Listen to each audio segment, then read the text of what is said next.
यहाँ पर प्लेन गिर गया है मलिर कैंट के बिल्कुल सामने कॉलोनी में। पूरी घर का एरिया है, पूरा पीछे घरों में आग लग गई है। प्लेन क्रैश हुआ है यहाँ पे।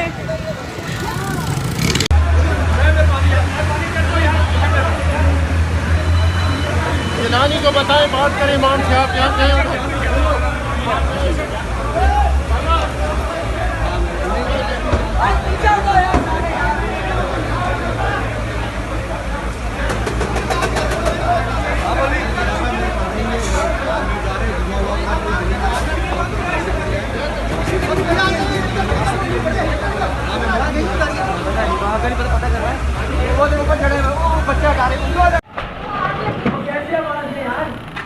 वो किसको आवाज दें यार, आग लगी हुई है।